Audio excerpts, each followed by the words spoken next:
Om Swastiastu. Assalamualaikum warahmatullahi wabarakatuh.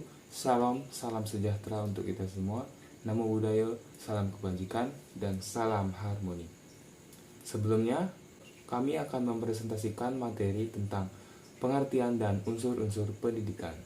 Perkenalkan, kami dari kelompok 9 dengan anggota yang pertama ada Ayu Hartini dengan NIM 2211021014. Kemudian ada Iputu Putra Wisnu Stadia dengan NIM 2211021010.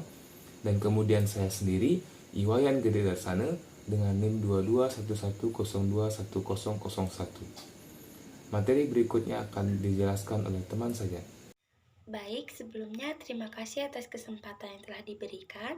Di slide kali ini saya akan menjelaskan tentang pengertian pendidikan berdasarkan berbagai sumber. Yang pertama, secara etimologi, kata pendidikan itu sendiri berasal dari bahasa Latin yaitu ducer, yang berarti menuntun, mengarahkan, atau memimpin. Dan awalan E berarti keluar, jadi pendidikan berarti kegiatan menuntun keluar. Kemudian dilansir dari Wikipedia Indonesia, pendidikan adalah pembelajaran, pengetahuan, keterampilan, dan kebiasaan sekelompok orang yang diturunkan dari satu generasi ke generasi berikutnya melalui pengajaran, pelatihan, atau penelitian. Sedangkan menurut Kamus Besar Bahasa Indonesia atau KBBI, pendidikan merupakan sebuah proses pengubahan sikap dan tata laku seseorang atau kelompok orang dalam usaha mendewasakan manusia melalui upaya pengajaran dan pelatihan. Yang kedua, pendidikan menurut beberapa para ahli. Yang pertama ada Profesor Haji Muhammad Yunus. Pendidikan merupakan upaya mempengaruhi seseorang agar penguasaan ilmu pengetahuannya bertambah. Yang disebutkan pula oleh Muhammad Yunus bahwa pendidikan tidak sekedar sarana mencapai cita-cita saja, tetapi dapat pula dimanfaatkan untuk mendapatkan kehidupan yang bahagia dan memiliki kualitas hidup terhadap sesama, mulai dari bermanfaat untuk masyarakat, negara, diri sendiri, bermanfaat untuk agama dan bangsa.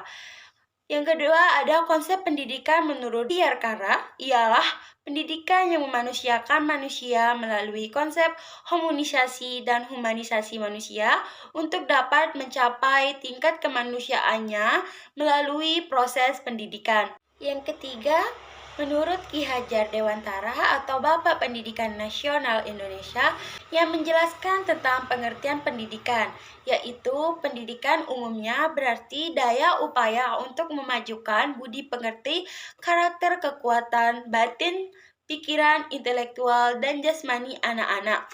Selaras dengan alam dan masyarakatnya, Tamposan juga mengungkapkan bahwa pendidikan adalah pengaruh lingkungan terhadap individu untuk menghasilkan perubahan-perubahan yang tetap dalam kebiasaan perilaku, pikiran, dan sifatnya.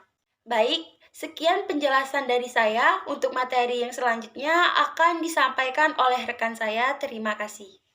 Baik teman-teman semua, di sini saya akan menjelaskan mengenai unsur-unsur pendidikan. Nah, unsur-unsur pendidikan itu ada 7 bagian. Yang pertama yaitu peserta didik. Nah, peserta didik ini berstatus sebagai subjek yang dibimbing karena pada umumnya peserta didik ingin terus mengembangkan dirinya guna dapat memecahkan suatu masalah. Baik, yang kedua yaitu pendidik. Nah, pendidik di sini merupakan orang yang bertugas untuk melaksanakan pendidikan yang menjadi sasarannya yaitu peserta didik.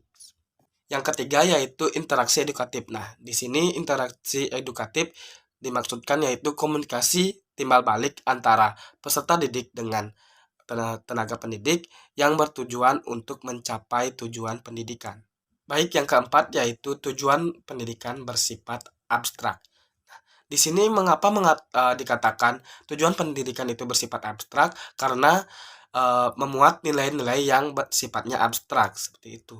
Baik, di sini yang kelima yaitu materi pendidikan. Nah, pada umumnya di sistem pendidikan di persekolahan telah disajikan yang namanya kurikulum. Nah, kurikulum inilah akan menyajikan berbagai materi yang dijadikan sarana pencapaian tujuan oleh tenaga pendidik.